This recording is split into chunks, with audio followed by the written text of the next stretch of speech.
The princess marked the human. Apprentice. Part 1. The apprentice nobody wanted. The Academy of Zephyra Prime sat high. Above the planet's amber clouds, a station so large that it took a full day to walk from one end to the other. Ships came and went every hour. Some were sleek and fast, built by species who had been flying for thousands of years. Others were old and heavy, carrying students from distant corners of the galaxy. On most days, the docking bay was loud, with different languages, different smells, different sounds. It was a place that made a person feel very small. Cal arrived on a Tuesday. He did not have a big ship. He came on a shared transport, the kind that stopped at 6 stations before Zephyra Prime and smelled of recycled air and old food. He had one bag. It was not even a full bag. He stepped off the ramp, looked up at the ceiling of the docking bay. It was so tall he could not see the top properly, and he took a slow breath. Then he picked up his bag and walked forward. The intake ceremony happened in the great hall, which was the largest room Cal had ever stood in. The ceiling was made of dark glass, and the stars were visible through it even in daylight. There were hundreds of students, gathered, arranged by species in loose groups. The Vorith stood near the front, as they always did. They were tall, with shining scales that caught the light and turned it into something beautiful and cold. Their posture said everything about what they thought of themselves. Princess Lyra stood at the center of the Vorith group. She was younger than some of the others, but carried herself like she was already in charge of something important. Her scales were a deep blue-green, the color of deep ocean water. She had sharp eyes that moved around the room the way a hunter's eyes move, not out of fear but out of habit. She was used to reading a room and knowing immediately where she stood in it. The ceremony began. Names were called one by one. Each student stepped forward, and a small scanner announced their species, their homeworld, and their threat profile, a number the Academy used to sort students into the right training tracks. The Voreth students scored high.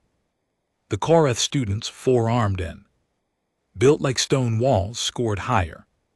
There was a student from the Yeth nation who glowed softly in the dark and whose scanner reading made a few people in the room go quiet with respect.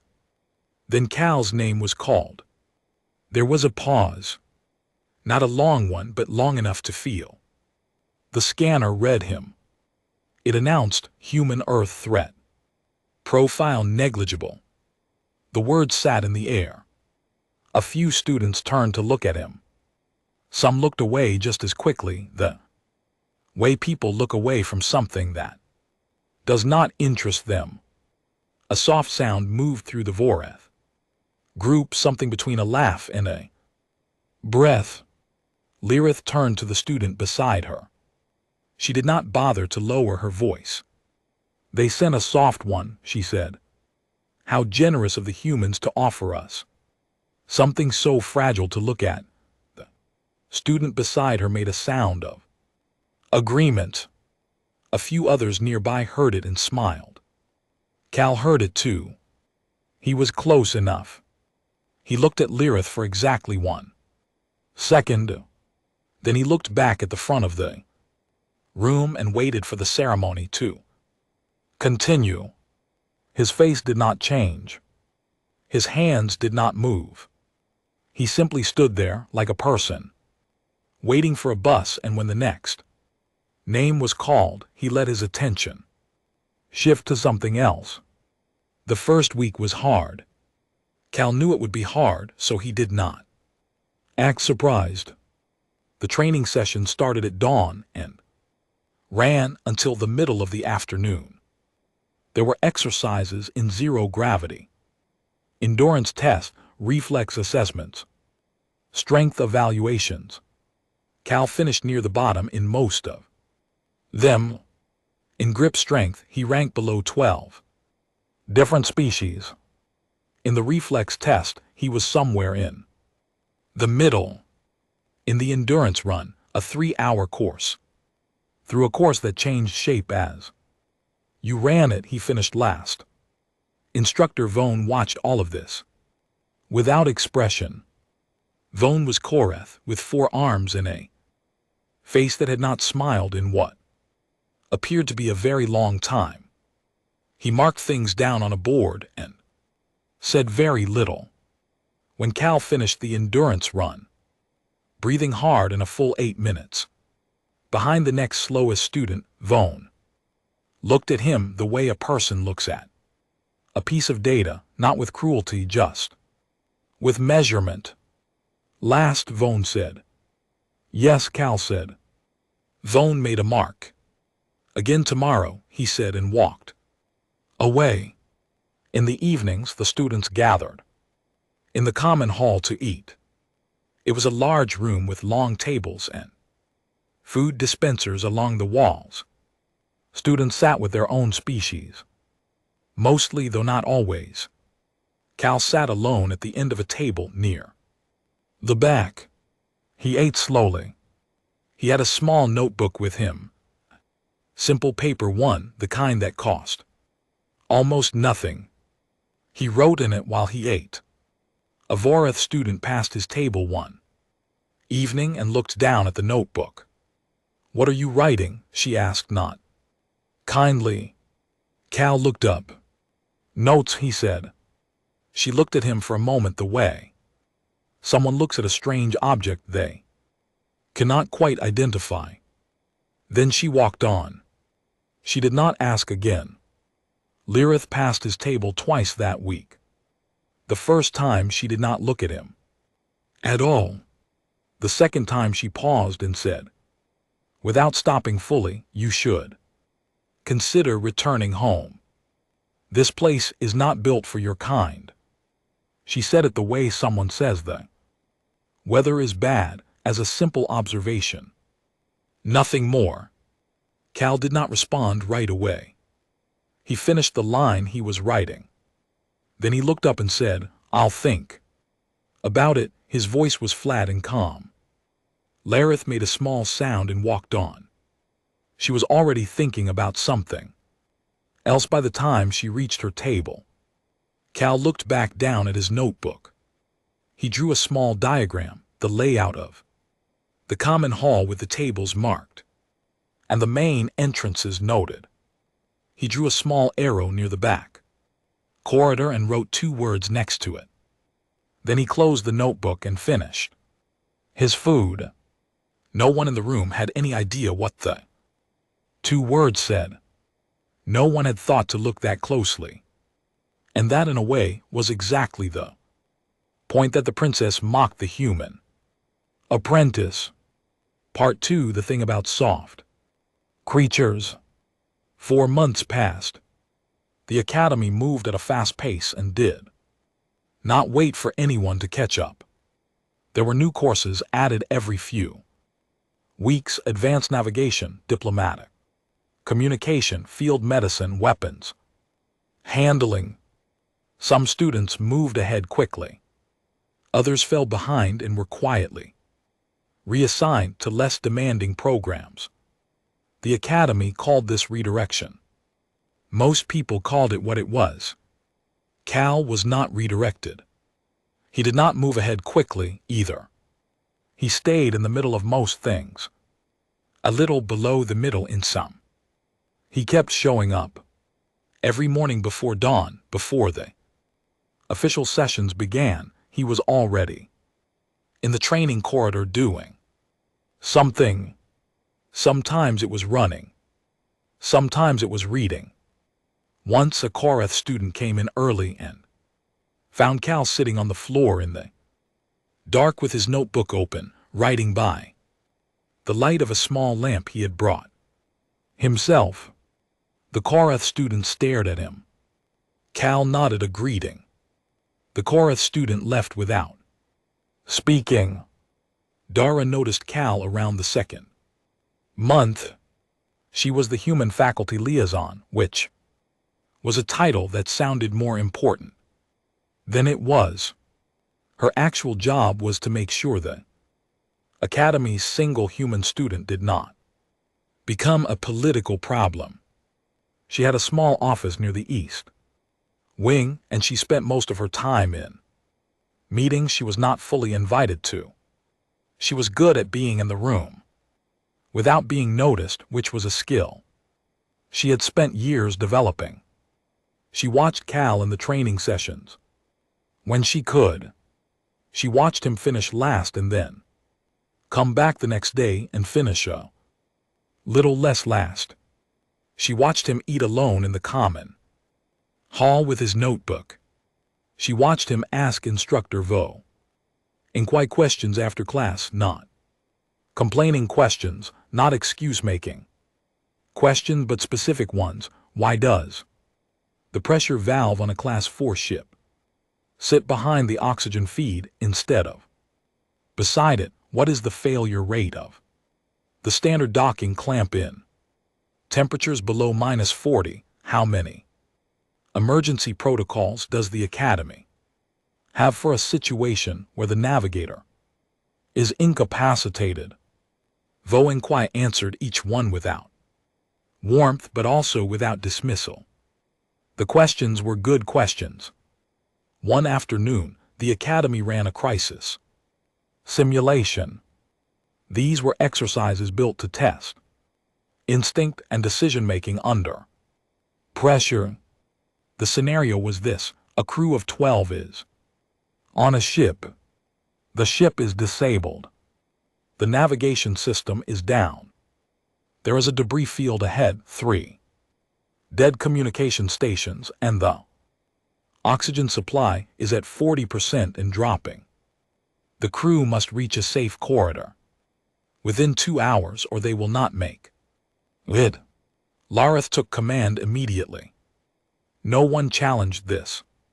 She was Vorith, she was trained, and she moved with the kind of confidence that makes people step back automatically. She made decisions fast, and most of them were correct. She identified the safest path through the debris, rerouted what power was left to the life support systems, and kept the crew moving. In 9 out of 11 major decisions, she was right. The simulation ended with 4 survivors out of 12. In the debrief, the instructor said this was a reasonable outcome for the difficulty level of the scenario. Larith accepted this with a short nod. 4 survivors was not perfect, but it was enough. What the debrief also showed in the log review that most students skimmed through was a small notation near the bottom of the ship's incident report. During the simulation, the secondary pressure valve, the component most students had never looked at closely, had been kept clear of debris throughout the entire exercise. In a real scenario, this would have allowed the ship to maintain a minimal level of thrust even after the main drive failed. It was technically the reason 2 of the 4 survivors had made it to the safe corridor in time. The person listed as responsible for keeping the valve clear was Kel. He had been assigned as non-essential crew. He had no command role. No one had told him to watch the valve. No one had thought to tell anyone to watch the valve. Instructor Voen read the log 3 times. He did not say anything about it in the debrief. He just made a mark on his board. Larith did not read the log. She had 4 survivors. That was the number she remembered. Gret found Kel in the corridor 2 days after the simulation. Gret was Larith's cousin, younger, quieter, with lighter scales that shifted color when he was thinking hard. He had a habit of watching things carefully before he spoke, which was unusual for a Vorath, and which Lurith had always found mildly irritating. You kept the pressure valve clear, Gret said. He did not say it as a compliment. He said it the way a person states a fact they are trying to understand. Yes, Kel said. No one told you to. No. Gret was quiet for a moment. Why? Kel thought about this for a second. Because it was the kind of thing that gets forgotten until it matters, he said. So I made sure it did not get forgotten. Gret looked at him. Then he said, "Show me your notebook." Cal opened it to the most recent page. It was a diagram of the Academy's main corridor drawn carefully with small numbers along the edges. There were marks at certain points with times written next to them and short notes about which security staff rotated, when and which access doors were left on auto cycle during the late shift. Gret looked at the page for a long time. His scales shifted slightly. Then he closed the notebook, handed it back, and walked away without another word. That evening in the common hall, Lyra said something to Cal that she had been saving. She waited until the table was quiet and a few students nearby could hear. Your kind lives, what, 80 years, she said. Maybe 90 if you are careful, she tilted her head. You will die before you have finished anything worth remembering. She did not say it with cruelty. That was the strange part. She said it the way you say it might rain tomorrow, as information shared, without particular feeling. Cal put down his spoon. He looked at her for a moment. I know, he said. That is why I do not waste time. Then he picked up his spoon and went back to eating. Lyra blinked. She had expected more. An argument maybe, or embarrassment, or the tight expression of someone trying not to show they had been hurt. Instead, there was nothing. Just him and eating his food. She looked at him for another second and then looked away. By the time she reached her table, she was already thinking about other things. But the answer stayed with her in a small way, like a stone in a shoe, not painful but present. And she could not quite explain why. The princess mocked the human. Apprentice. Part 3, The Dead Zone Incident. The mission came through on a gray morning when the amber clouds outside the academy had gone dark with weather. Instructor Vorin called the team together in a small briefing room near the lower docking level. There were no windows. The lights were steady and cold. He laid out the assignment in plain language and did not soften any part of it. A sector near the Keth border had become unstable. 3 old communication stations had gone offline in the past 18 months. The academy had been asked to send a survey team to map the area, check the stations, and report back.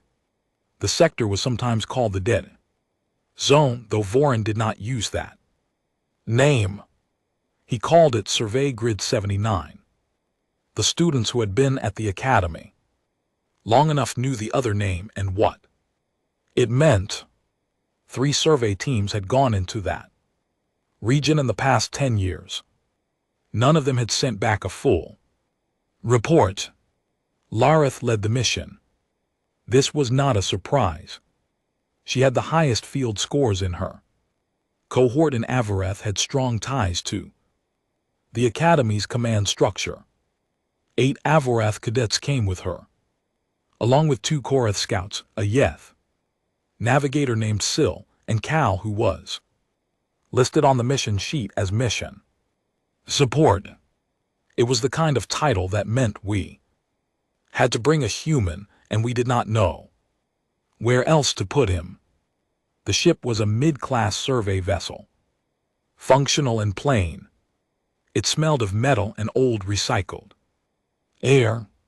The journey to the survey grid took 2 days. On the first day, most of the team went over maps and equipment checks. Lareth ran 2 briefings. Cal sat at the back of both of them, listening, saying nothing, writing in his notebook. On the second day, Sil picked up a signal.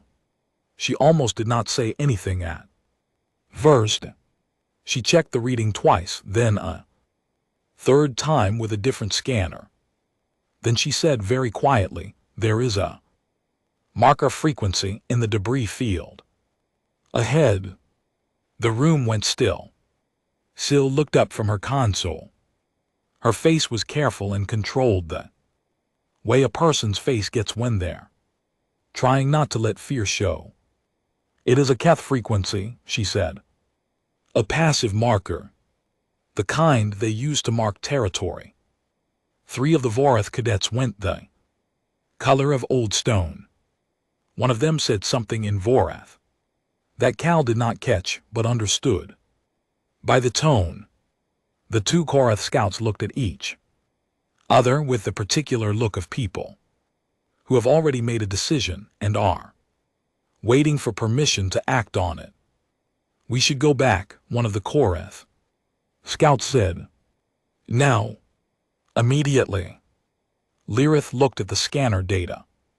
Her jaw was set. "Our mission is the survey," she said. "We complete the survey." "The Keth." "I know what the Keth are," Lirith said. Her voice did not shake. "We continue." No one argued with her. This was partly because she was right about the mission and partly because arguing with Lirith was a specific kind of exhausting that most people had learned to avoid. The ship moved forward. The debris field was wide and slow-moving, old pieces of ships and stations turning quietly in the dark. Some of the pieces were large. Sil guided them through without difficulty. The marker frequency got stronger as they went deeper. Then the Keth ship appeared. It did not come from any direction in particular. One moment there was empty space ahead of them, and the next moment there was a ship, and not a small one. It was old and dark, with a hole that had been repaired so many times in so many places that it looked like something that had survived everything the galaxy had thrown at it simply by refusing to stop. Its running lights were off. It sat in the dark like a fact. A channel opened. No image, just audio. The voice that came through did not rise or fall in pitch. The Keth did not speak with emotion in their voices.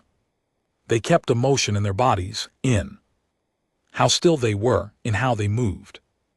Right now the voice was very flat and very steady, and somehow that was worse than shouting. Lirith responded immediately. She used the formal Voreth greeting codes, which were long and structured and designed to show respect and position at the same time. The Keth did not respond to them. She switched to the Voreth military frequency, not a threat exactly, but the kind of signal that implies one. The Keth ship's forward arrays began to power up. Sil made a small sound and moved away from her console slightly, as if distance from the equipment might help. Cal stood up. He did not say anything to Lirith. He did not ask permission. He walked to the secondary communications console along the side wall, the old one, the one that was technically still functional, but that no one used because it had been replaced by the main system years ago. He sat down, opened a panel on the side that required a manual key, and began to Adjust the frequency by hand. Lirith turned. What are you doing? Sending a signal, Cal said. I am handling communications. I know, Cal said. This is a different kind. He sent the signal. It was short. A pattern of tones on an old sub-band.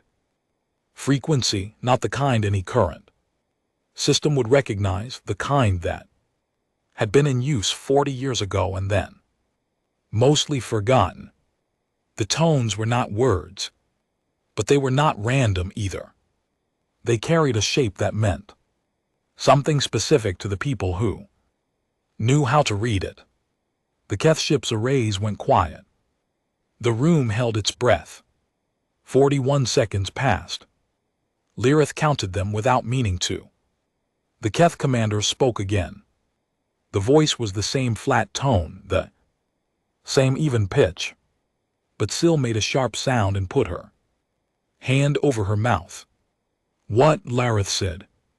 What is it? Syl swallowed.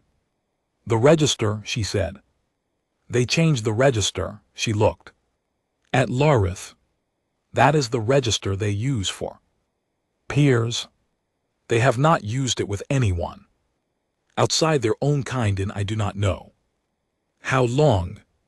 The Keth ship turned slowly without hurry, the way something very large and very confident moves when it has decided to go. It moved back through the debris field and disappeared. The room was so quiet that the sound of the ventilation system was suddenly very loud. Lirith turned to Cal. What did you send them? Cal closed the manual panel and stood up. I told them where their dead were, he said. Lirith stared at him. What? 3 Keth ships went missing in this debris field, Cal said. In the last 40 years. I found the whole signature records in the Academy's archive 6 weeks ago. Old records from before the archive was reorganized. I matched the debris signatures to the ships. I sent them the coordinates. He paused. They have been looking for those ships for a long time. No one spoke. The Koreth scouts looked at each other. Gret, who had been standing near the back of the room, looked at Cal with an expression that was difficult to read. Lirith said nothing. She turned back to the front of the ship and looked at the empty space where the Keth vessel had been. Her hands were completely still at her sides. She stood like that for a long moment. Then she said quietly, almost to herself, You found this 6 weeks ago. Yes, Cal said. Before the mission was even announced. The mission was likely, Cal said. The sector had been unstable for months. Someone was going to be sent eventually. I thought it was worth knowing what was in the archive. Lirith did not respond. She kept looking at the empty space. Syl was the first one to move. She went back to her console and began recording the debris coordinates for the survey report. Her hands were not entirely steady, but she kept going. After a moment, the others began to move too slowly, the way people move after something has happened that they do not quite have words for yet. Kel sat back down at the rear of the room. He opened his notebook. He wrote 2 lines, closed it, and looked out at the debris field turning slowly in the dark. The princess mocked. The Human Apprentice. Part 4. What the princess learned in the silence. The ship returned to Zethra Prime on a quiet afternoon. There was no ceremony waiting for them. The docking bay was the same as always. Loud and busy, full of ships coming and going, full of people who had no idea what had happened in Survey Grid 79. The team walked off the ramp and into the station, and the station absorbed them the way large places absorb small things. The debrief happened in a room that most of the team were not cleared to enter. The door was plain and gray and had no sign on it, which was the Academy's way of saying that the room was important. Administrator Levine ran the session. She was a small human woman with gray hair and a manner that suggested she had been delivering bad news and complicated news and news that was hard to categorize for a very long time and had stopped being surprised by any of it. She listened to the full account. She asked a few questions. She did not react visibly to any of the answers, which was its own kind of reaction. When the session was over, she told the team that the report would be processed at the appropriate classification level and dismissed them with a small nod. Instructor Vaughn stayed behind. Administrator Levine looked at him across the empty table. He did not break any rule, Vaughn said. No, Levine said. There is no regulation covering independent research of deprecated archive materials for pre-mission intelligence purposes. There is not, Levine agreed. There is no rule against learning an obsolete communication sub-band in personal time. No. Vaughn was quiet for a moment. The Keth used the peer address register, he said. Levine folded her hands on the table. Yes. That register has not been used outside Keth communications in 40 years. Longer than that, actually, Levine said. The last recorded instance was 53 years ago. A xenolinguist named Porter, who spent 11 years living near the Keth border and translating their morning texts. She was given a similar token to the one we have reason to believe they will send. She paused. She never told anyone how she had managed it. We found out after she died from her journals. The answer was that she had read everything she could find about them, and then she had gone looking for what no one else had bothered to read. Vaughn looked at the table.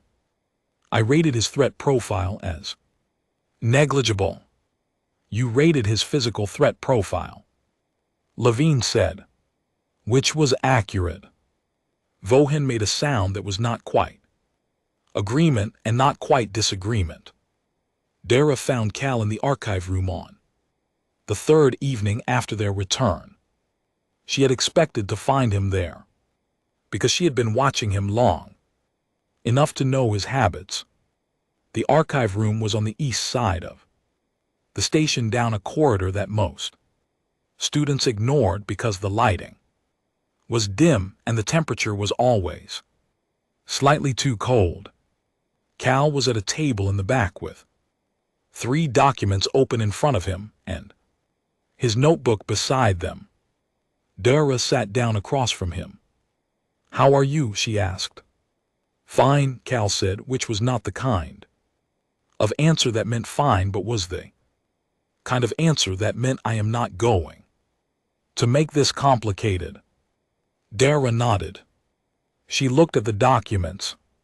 They were written in Keth, a dense, precise script that very few people had learned to read because the Keth had very few people allowed to learn it.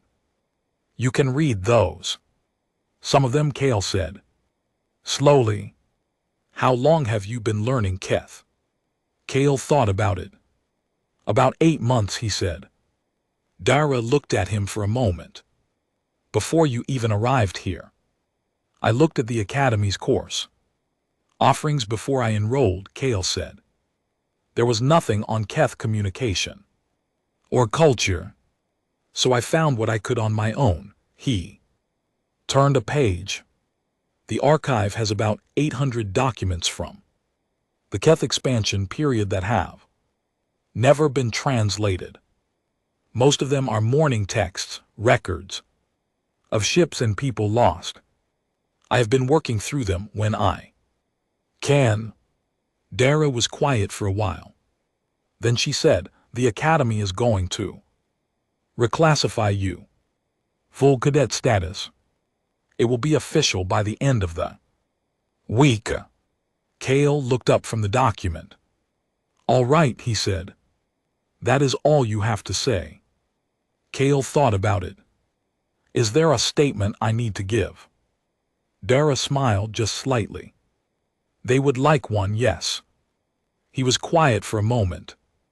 Tell them the archive on level 4 needs attention. 800 documents untranslated. If anyone has time. Lyrith came to the archive room that same night. Cale heard her come in. Her footsteps had a particular sound, precise and even the kind of walk that does not apologize for existing. She stood in the doorway for a moment before she came in. Then she walked to the table and stood on the other side of it, looking at the document spread across the surface. Why the Keth, she said. She did not say it as an accusation.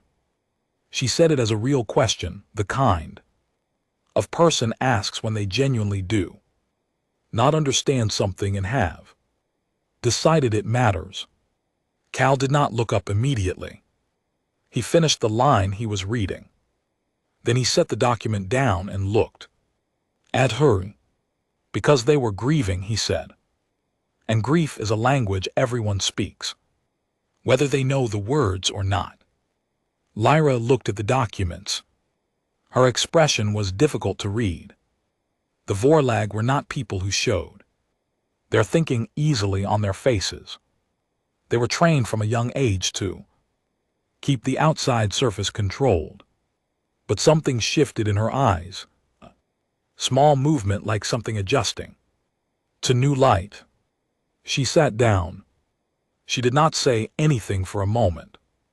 Then she reached out and picked up one of the documents Cal had set to the side, a translated one with Cal's handwritten notes in the margin.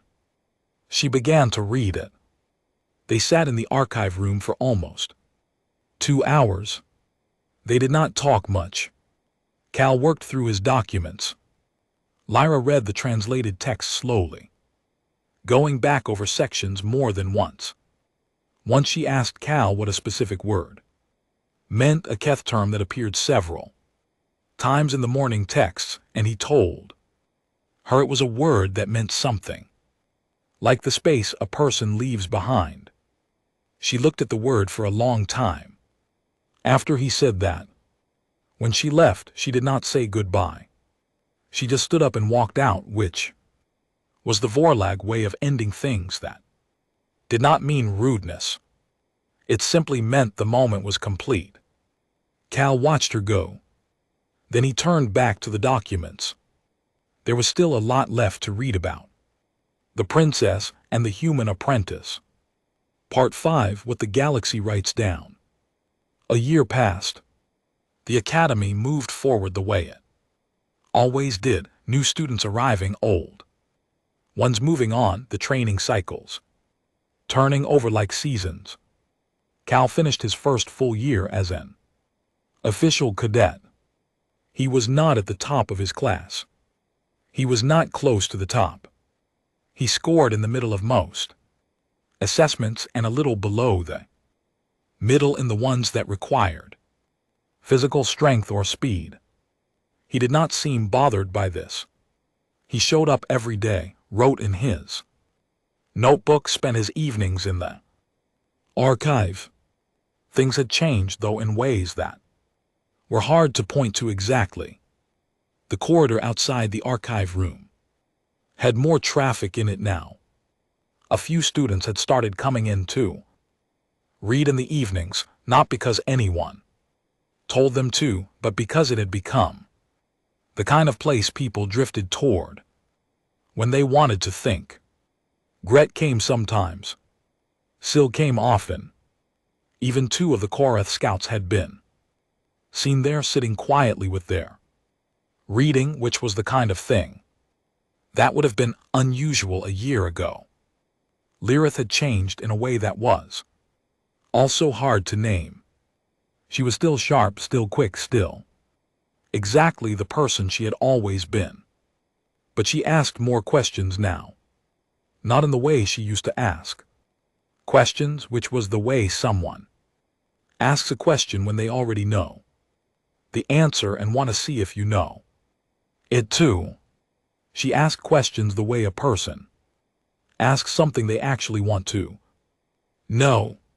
It was a small difference. The people who knew her noticed it. The message came on an ordinary morning, addressed to Zephyra Prime Station. Administrator. It was a docking request from a Keth vessel. This alone was unusual. The Keth did not often request docking clearance at shared stations. They preferred their own ports, their own space, their own quiet. But what made the station administrator read the message a second time was the name listed in the request. The vessel was not coming for the Academy or for Zephyra Prime or for any of the political or commercial reasons ships usually docked. It was coming for one specific person. The name listed was Cal's. The administrator forwarded the message. Without comment, the Keth ship arrived 2 days later. It came in slowly, the way all large things move when they move carefully, with patience and with weight. It docked without drama. The bay went quiet in the way that bays go quiet when something significant is happening and everyone can feel it, but no one is sure what to say. Cale was at the dock when the ramp came down. He was wearing plain gray, the standard cadet uniform, nothing added to it. Lirith stood 3 meters behind him. She had come without being asked, which was the kind of thing she did not explain. Gret was beside her. Syl was there. 2 of the Karath scouts stood near the back of the group, not officially part of it but present. The Keth commander descended the ramp.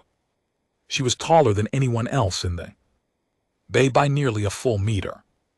Her scales were the color of dark stone, and she moved with the particular stillness of a person who does not spend energy on anything unnecessary. She walked across the bay floor and stopped in front of Cale. She was completely still. Cale did not step back.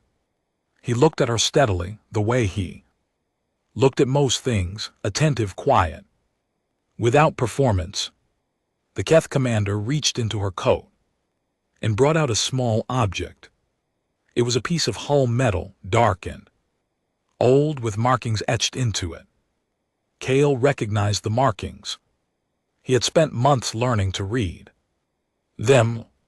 They were Keth morning script, the kind written to mark a person or a ship that had been lost.